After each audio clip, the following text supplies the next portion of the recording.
এবার এপ্রিল মাসের প্রথম সপ্তাহের শেষের দিকে দেশের কিছু জেলার উপর ধেয়ে আসছে বিক্ষিপ্ত বজ্রবিদ্যুৎ সহ প্রচণ্ড আকারে ঝড় বৃষ্টি। তো কোন কোন জেলায় এই ঝড় বৃষ্টিপাতের সম্ভাবনা রয়েছে তা জানিয়ে দেব। পাশাপাশি আগামীকাল 30শে মার্চ রবিবার আগামী 24 থেকে 48 ঘন্টায় রাজধানী ঢাকা বিভাগ থেকে শুরু করে দেশের উত্তরাঞ্চল, দক্ষিণাঞ্চল, ভারতের পশ্চিমবঙ্গ সহ উত্তরবঙ্গ, আসাম, ত্রিপুরা এবং বাংলাদেশের 64 জেলার আবহাওয়া কেমন থাকবে তা জানিয়ে দেব। পাশাপাশি একেবারে দক্ষিণ পূর্ব অথবা মধ্য পূর্ব আন্দামান সাগরের দিকে একটি নিম্নচাপ সৃষ্টি হতে পারে। এই নিম্নচাপটি পরবর্তীতে ধীরে ধীরে শক্তি বাড়িয়ে বঙ্গোপসাগরে প্রবেশ করবে এবং পরবর্তীতে কোন দিকে আঘাত আনবে অবশ্যই জানাবো। আশা করি ভিডিওটি না টেনে শেষ পর্যন্ত দেখবেন। ভালো লাগলে লাইক করবেন। সবার আগে গুরুত্বপূর্ণ আবহাওয়ার আপডেট পেতে চ্যানেলটি সাবস্ক্রাইব করে পাশের বেল বাটনে ক্লিক করে রাখবেন। আর ভিডিওটি কোন জেলা থেকে লাইভ দেখছেন কমেন্ট করে জানিয়ে দিন। প্রিয় দর্শক বন্ধুরা, আবহাওয়ার বিরাট বড় পরিবর্তন আসতে যাচ্ছে। আবহাওয়ার বিভিন্ন ধরনের মডেল থেকে দেখা যাচ্ছে আন্দামান সাগরের দিকে একটি নিম্নচাপ সৃষ্টি হতে পারে এবং এটি শক্তি বাড়িয়ে বঙ্গোপসাগরে প্রবেশ করবে এবং এখান থেকে বাঁক নিয়ে সরাসরি উত্তর পূর্ব দিকে অগ্রসর হতে থাকবে। এবং আবহাওয়ার গ্লোবাল ফোরকাস্ট এই মডেল থেকে দেখা যাচ্ছে এটি সরাসরি একেবারে মায়ানমার উপকূলীয় অঞ্চলে আঘাত আনার সম্ভাবনা কিন্তু থাকবে। বর্তমান এখানে মায়ানমারের বেশ কিছু এলাকায় ভূমিধস হতে কিন্তু দেখা গেছে এবং নতুন করে আরও একটি ঘূর্ণিঝড় বা নিম্নচাপী যে ঘূর্ণিঝড়ের রূপ নিয়ে মায়ানমার উপকূলীয় অঞ্চলে আঘাত আনার আভাস দিচ্ছে আবহাওয়ার বিভিন্ন ধরনের মডেলগুলো। তবে আবহাওয়ার ইউরোপিয়ান মডেল থেকে এখনও এরকম আপডেট কিন্তু আসেনি, আমরা অবশ্যই জানাবো। তবে ইতিমধ্যে দেখতে পাচ্ছি তখন কিন্তু আগামী 6 তারিখ নাগাদ দেশের কিছু এলাকায় বিক্ষিপ্ত বজ্র সহ বৃষ্টিপাতের সম্ভাবনাও কিন্তু থাকছে। তো কোন কোন জেলায় এই বৃষ্টিপাতের সম্ভাবনা থাকছে তা জানাবো। তো ইতিমধ্যে আপনারা দেখুন, আমরা প্রথমে দেখিয়ে দিচ্ছি, এরপর আমরা চলে যাব আগামীকাল 30শে মার্চের আপডেটে।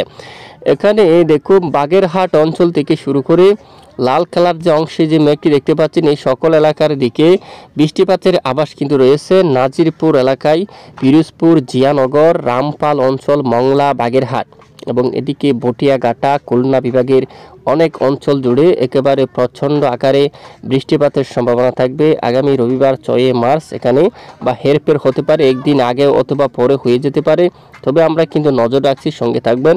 নলছিটি, বাকেরগঞ্জ, বরিশাল, উজিরপুর, মোলাদি, মেহেন্দিগঞ্জ, আক্কেলজারা, টঙ্গিপাড়া, গোপালগঞ্জ, খুলনা, বাটিয়াঘাটা এবং পাইগাছা, চুকুনগর এখানে অধিকাংশ এলাকায় মেঘলা আকাশ থাকবে, সঙ্গে বৃষ্টিপাতের সম্ভাবনা থাকবে। এদিকে হলুদ রঙের যে অংশ মাদারীপুর এবং কালকিনি, তারপর শিবচর এই এলাকায় কিন্তু বৃষ্টিপাতের সম্ভাবনা থাকবে। আরেকটু উত্তর দিকে যদি আগায় রাজধানী ঢাকা বিভাগের টঙ্গী, ঢাকা, গাজীপুর, তারপর এদিকে দেখুন এখানে কালিয়াকৈর এই এলাকার দিকেও কিন্তু দেখুন বৃষ্টিপাতের সম্ভাবনা থাকবে।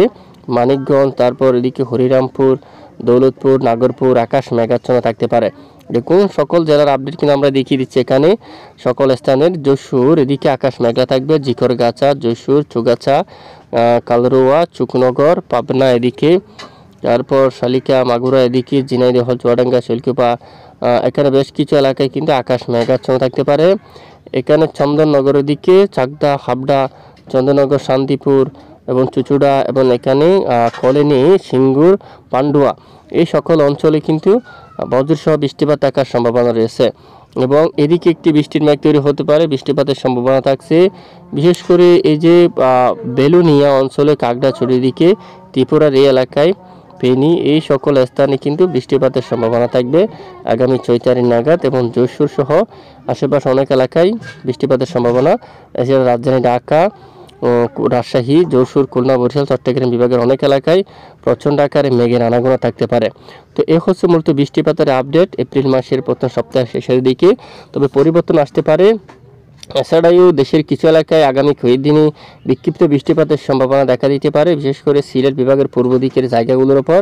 এবং আগামীকাল 30 তারিখের আপডেটটা যদি আমরা একটু নজর করি, আমরা চলে আসলাম 30 তারিখের আপডেটে। দেখুন 30 তারিখ নাগাদ দেশের কোথাও বৃষ্টিপাত হওয়ার সম্ভাবনা নেই। তবে দেশের দক্ষিণ উপকূলীয় অঞ্চলে আকাশ কিছুটা মেঘাচ্ছন্ন হতে পারে, ঝাপসা থাকতে পারে। কক্সবাজার, চট্টগ্রাম, ফেনী এবং বরিশাল এখানে অনেক এলাকায় আকাশ কিন্তু ঝাপসা থাকতে পারে।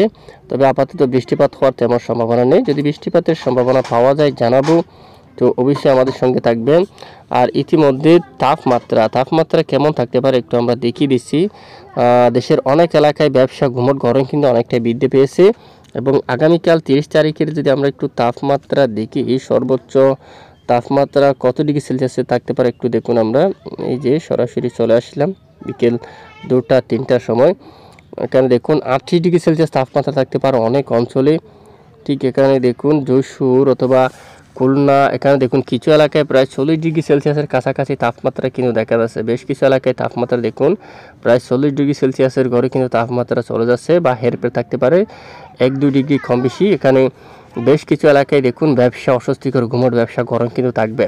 তাপমাত্রা দেখুন এখানে সিলেট সহ ঢাকা, রাজশাহী, যশোর এখানে অথবা এই যে চট্টগ্রাম বিভাগের উপকূলীয় অঞ্চলে তাপমাত্রা পারদ কিছুটা কম রয়েছে। সেটা অন্যান্য এলাকায় তাপমাত্রা 38 বা 39 এরকম ধরনের তাপমাত্রা থাকার সম্ভাবনা কিন্তু দেখা যাচ্ছে। তো এ হচ্ছে আজকের গুরুত্বপূর্ণ আবহাওয়ার আপডেট। এতক্ষণ আমাদের সঙ্গে থাকার জন্য অসংখ্য ধন্যবাদ।